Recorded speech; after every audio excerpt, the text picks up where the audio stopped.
Well, rising mortgage rates have complicated an already perplexing housing market for potential home buyers. That's right. The record high interest rates come as the average price to purchase an existing home in the U.S. reaches $400,000. Wow. The average rate of a 30-year fixed rate mortgage jumped to 5.78% last week. That is the highest rate since 2008. Now, climbing mortgage rates continue to put pressure on the housing market, pushing the cost of home ownership even higher. Ooh, joining us now is George Ratu. He is a senior economist and manager of economic research at Realtor.com. Welcome, George. Boy, you hear these numbers and you think, who can afford, to buy a house anymore? 30-year fixed mortgage rates continue to climb as the Fed is, of course, working to cool inflation. In turn, housing prices have finally begun to fall, but... All right, Shalom. Following that clip, as you see with the housing market truly crumbling, this economy is falling, man. This is show that it's another simple aspect to show that we are at the end, man. We are upon the end of the so-called white man's infrastructure, the so-called white man's society, his world, which will bring upon the Israelites due to the return of Yahweh Shai. But before I get started, I do want to give all the glory, infinite praises unto Yahweh Bahashim, Yahweh Shai Bahashim, Rachakodash, Yahweh being the Heavenly Father's true name, and his only begotten Son's true name being Yahweh Shai, both in the Hebrew tongue, whom the world incorrectly calls God and Jesus Christ. I also want to give double honors to the apostles and elders of Great Millstone who teach and rule well, and who are the true leaders of the Hebrew Israelites in these last days. I also want to give a shalom to our sincere brothers that's pushing teaching the truth worldwide, and shalom to all you sincere believers. All right, just following this news clip from CBS News of what's truly going on in today's society due to the housing market, and it's also to show that it's beginning of the sorrows, man. It's beginning of troubling times. All right, this has to do with housing. This has to do with roofs, and shelter over people's head. So this is a serious matter, man.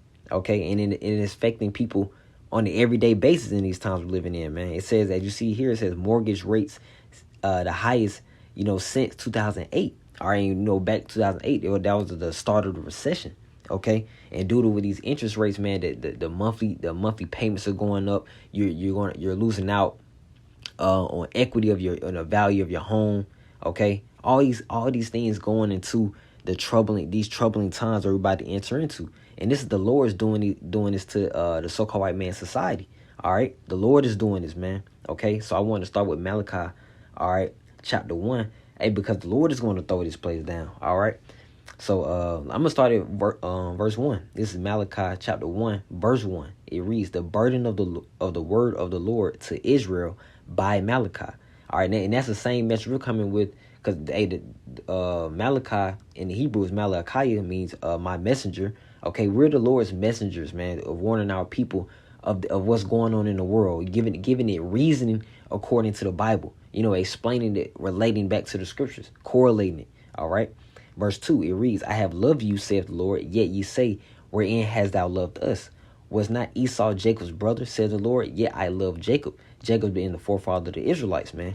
Okay. Verse 3, and I hated Esau. Esau is the biblical identity of the so-called white people today. All right. And I hated Esau and laid his mountains and his heritage waste for the dragons of the wilderness. Verse 4. Whereas Edom said, we are impoverished, but we will return and build the desolate places. And that's what Esau, Edom, the so-called white man, is looking to do in the times we're living in right now. He's looking to build great infrastructure, these high, he still have them, these high towers, these high tall ass buildings, new communities of houses. But it's not going to be so, because the Lord is plaguing this place, man. He's bringing it down economically, all right, financially, all right, spiritually, all right, and it will be physically, all right. Continuing on, it says, thus said the Lord of hosts, they shall build, but I will throw down. The Lord is throwing it down right now through, economically and financially and spiritually, but he would do it. It's going to result in doing it physically through thermonuclear missiles. All right. It says, and they shall call them the border of wickedness, and the people against whom the Lord have indignation forever. So the Lord hates the so-called white man's society. He hates his characteristics. He hates his spirit. Okay. So it's going to happen. All right. It's just a matter of when. All right. When will this society fully fully collapse, man. It's on the Lord's time. But these are the beginning signs, all right? These are the beginning signs just from a aspect of the housing market, man, that we are at the end, okay? I also want to grab Mark chapter 13 because when Yahweh Shai was on the scene, his disciples saw these these great communities, the great houses, the mansions and the buildings and this and that. But hey, destruction was on its way. This is Mark chapter 13 verse 1. It reads, "And as he went out of the temple, one of his disciples said unto him, Master, see what manner of stones and what buildings are here?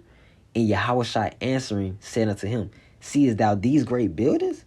There shall not be left one stone upon another that shall not be thrown down."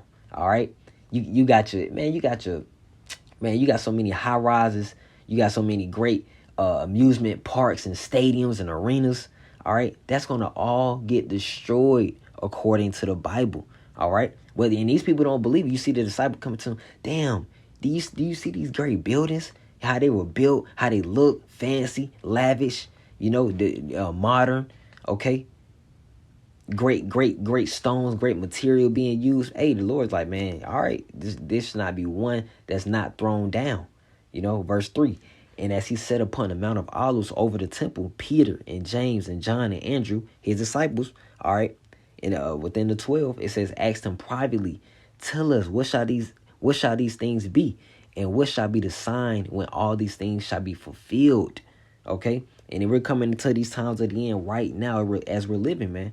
All right, the disciples desire to see to see what we're seeing now. Let me see if I can get that with Matthew chapter 13. They desire to see what we're seeing now, man. This is I found it. This is Matthew chapter 13, verse 17. It reads, "For verily I say unto you, that many prophets and righteous men have desired to see those things which ye see." All right, and that's Malachi. It was one of those prophets that prophesied the downfall of this place. All right, he desired to see it. The end that these prophets, Jeremiah, Ezekiel, Isaiah, Amos, Joel, prophesied of the end. Okay, and righteous men, the disciples of Yahweh Shai, desired to see what we're seeing right now in these times. That's why it's a blessing to believe on what the scriptures say before they actually happen. It says that many prophets and righteous men have desired to see those things which ye see and have not seen them, and to hear those things which ye hear and have not heard them. All right. So I want to go to that was the point on that. Let me go to Obadiah. It's like Obadiah. Of course, it's only one chapter. All right, but I want to get verse 3. All right, because truly in the so-called white man's his mentality and his mindset is that who can truly take me down, man. You see my my bank account, you see my infrastructure, you see my army. So he's truly just prideful. He doesn't see it coming. But according to the Bible, it's already predestined for the society, for his rulership to come on a collapse, man, to an end. All right, according to the Bible, according to the scriptures, and it will happen. It's happening. Through this one aspect of the housing market, man. It's not coming back. All right, this inflation is skyrocketed through the roof.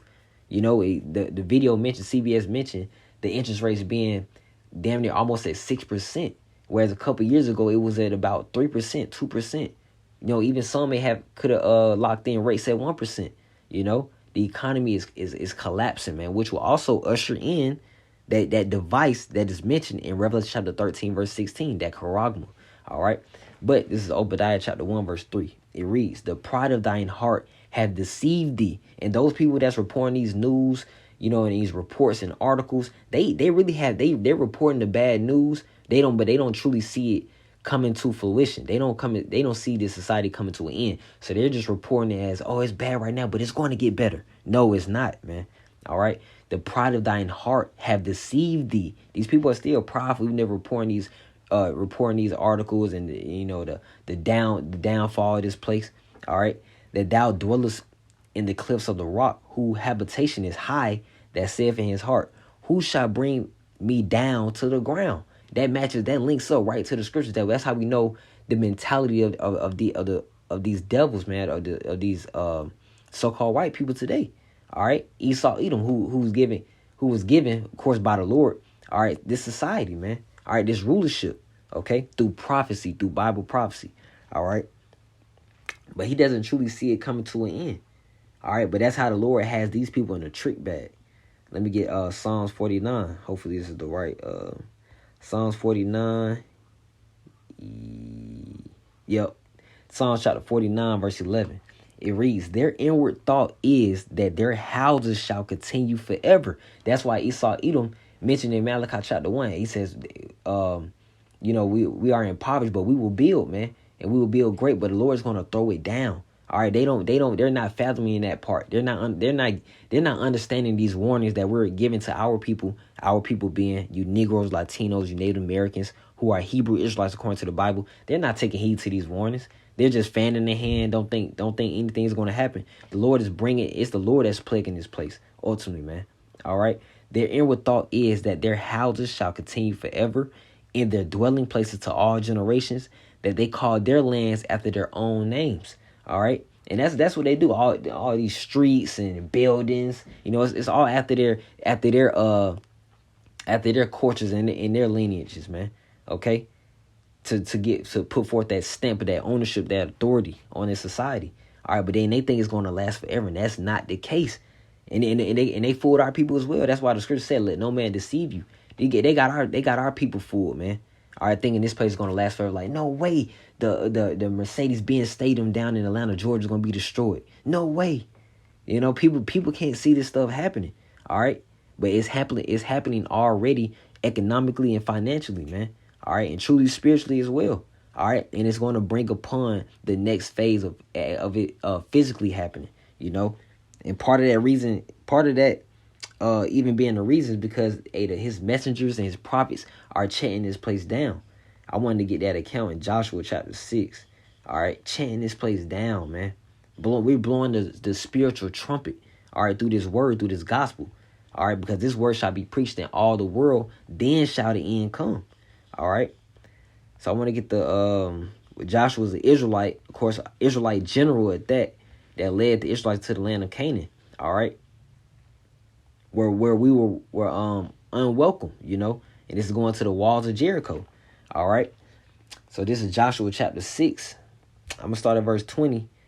Okay. And it reads, so the people shouted when the priests blew the trumpets. Physical trumpets, and it came to pass. And now we're in today's time. We're blowing the spiritual trumpet, man. All right, give alarming our people. What's up next? What's going on now? The same reasoning that I'm relating it to back with this article or this clip with CBS News of what's going on within the housing market now, crumbling. All right, falling. All right, making it damn near even. And it's not just with buying houses; it's also with rent. All prices and inflation is going up. All right. And it's going to cause chaos. It's going to cause ruckus. It's going to cause tribulation, struggle, pain, sorrow. All right, as the scriptures speak about. This is a show that we are at the end, man. We are at the closing points of the so-called white man's rulership and the closing points of the return of Yahweh Shai. All right. So this I started back to Joshua chapter 6, verse 20. So the people shouted when the priests blew with the trumpets, and it came to pass when the people heard the sound of the trumpet, and the people shouted with a great shout, that the wall fell down flat. See, just by them, man. That's how you know the Spirit was dealing with the Israelites and Joshua, man. Okay, they're blowing the trumpets and had that wall fall down flat. It says so that the people went up into the city, every man straight before him, and they took the city. See, that's how Joshua was a general, man. He led that military. All right. It says, and they utterly destroyed all that was in the city, both man and women, young and old, ox and sheep and ass, with the edge of the sword. But Joshua had said unto the two men that had spied out the country, go into the harlot's house and bring out this woman and all that she hath, as ye swore unto her. All right. I'm pretty sure that was the main point. Though verse 23 says, and the young men that were spies went in and brought out Rahab and her father and her mother and her brethren and all that she had, and they brought out of her, it's like out of all her kindred, and left them without the camp of Israel. All right, so they went in with Joshua and the Israelites, went into the land of Canaan and took down, this place that where truly wickedness was dwelling, and they went and they needed a place to settle down. Okay, and that happened, of course, through the Spirit of the Lord. And that same way, in that same fashion, is truly happening now, because we're spiritually the prophets, the men of the Lord. You see, or you hear giving out this warning. Okay, we're bringing this place down because the Lord has to send out His messengers before He has these things come to fulfillment. All right, so this should be a deadly sign for these Edomites, for the world. All right, for the wicked of our people, that you to see these prophets out here prophesying of what's about to happen, because that's how the Lord always operates, man. He sends forth His prophets before He brings forth the destruction. Okay, so we are in those times, man, and it's happening. It's happening. So Lord willing, that was straight to the point, and also brought forth understanding concerning what's truly going on. In one aspect of today's time, man. All right. And it's going to bring upon Jacob's trouble. Okay. So Lord willing, that I was edifying, I went out by giving all the glory, infinite praises unto Yahweh, Bahashem, Yahweh Shai, Bahashem, Rachak, Wadash. All right. Double honors to the apostles and elders of Great Millstone. And Shalom. Shalom. Keep the faith. Shalom.